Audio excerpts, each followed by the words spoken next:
साथियों, यह कीर्तिमान एकेडमी ऑफिशियल यूट्यूब चैनल।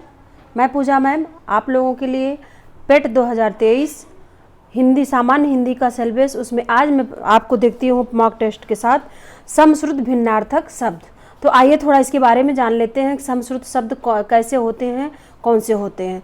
तो समश्रुत शब्द जो होते हैं उसको समध्वनि श्रुति भिन्नार्थक शब्द के नाम से भी जाना जाता है, यानी श्रुति भिन्नार्थक शब्द या समध्वनि भिन्नार्थक शब्द या समश्रुत शब्द। तो इतने रूपों में प्रश्न पूछे जा सकते हैं, इसमें से कोई भी नाम लेके पूछ सकता प्रश्न। और एक कहते किसे हैं, तो हिंदी भाषा के ऐसे शब्द जो उच्चारण व लेखन में समानता या थोड़ी बहुत भिन्नता रखते हैं, उनके लेकिन अर्थ उनके अलग अलग होते हैं, उन्हें हम श्रुति भिन्नार्थक या समध्वनि भिन्नार्थक या समश्रुत शब्द कहते हैं। ऐसे शब्दों को समुच्चारित भिन्नार्थक शब्द भी कहा जाता है।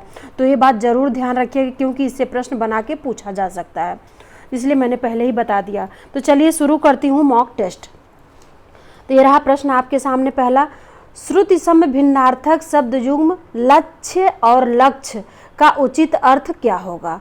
लक्ष्य और लक्ष्य, तो लक्ष्य और लक्ष्य का होता है उद्देश्य और लक्ष्य का होता है लाख, जो गिनती में होता है लाख, वो वाला लाख होगा। तो इसलिए विकल्प ये उत्तर इसका सही है। अगला प्रश्न है, श्रुति सम भिन्नार्थक शब्द युग्म आकार और आगार का उचित अर्थ क्या होगा।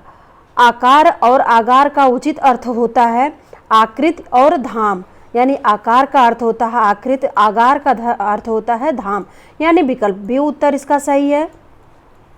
अगला प्रश्न है, श्रुति सम भिन्नार्थक शब्द युग्म चरम और चर्म का उचित अर्थ क्या है। चरम और चर्म का, तो चरम का अर्थ होता है अंतिम सीमा और चर्म का अर्थ होता है चमड़ा, यानी विकल्प ये उत्तर सही है इसका। आगे प्रश्न को देखते हैं,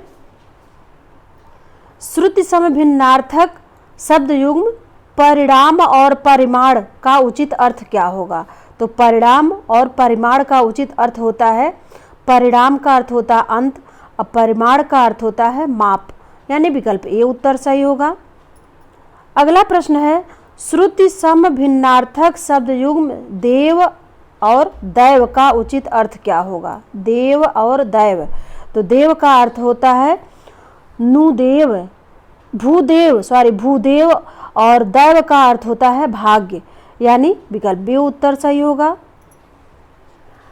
अगला प्रश्न है, भिन्नार्थक शब्द का चयन कीजिए। भिन्नार्थक शब्द इसमें से कौन है, तो पावक, अनल, कृषाणु, ये सब आग के पर्यायवाची हैं। अनिल जो है ये अभिन्नार्थक शब्द है, यानी विकल्प बी उत्तर इसका सही होगा। अनिल का अर्थ होता है वायु।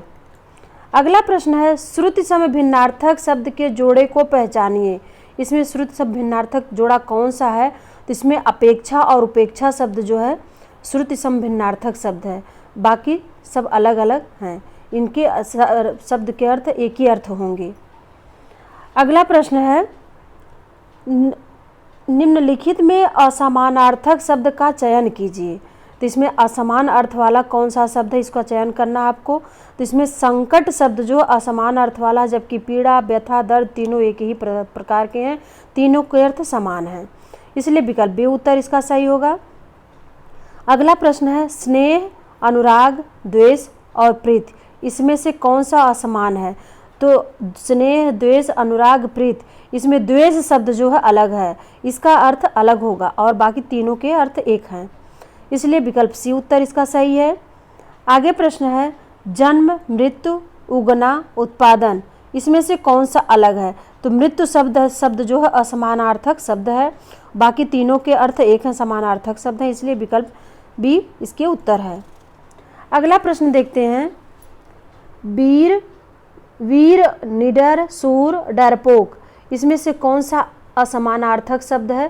तो इसमें डरपोक शब्द जो असमानार्थक है, बाकी सब समानार्थक शब्द हैं, इसलिए विकल्प डी उत्तर इसका सही होगा। आगे प्रश्न देखते हैं, स्वर, आवाज, श्रवण, ध्वनि, इसमें से कौन सा असमानार्थक शब्द है। तो इसमें श्रवण शब्द जो है असमानार्थक शब्द है, बाकी तीनों समानार्थक शब्द हैं, इसलिए विकल्प सी उत्तर इसका होगा। आगे प्रश्न है, निम्नलिखित में दिन शब्द का श्रुति सम भिन्नार्थक शब्द कौन सा है? दिन शब्द का, तो इसका श्रुति सम में दीन होगा, यानी विकल्प सी इसका उत्तर सही है। तो ये था श्रुति सम भिन्नार्थक शब्द का पूरी वीडियो मॉक टेस्ट। इसी तरह मैं कल मिलती हूँ अगले टॉपिक के साथ, नई वीडियो के साथ। तब तक के लिए नमस्कार।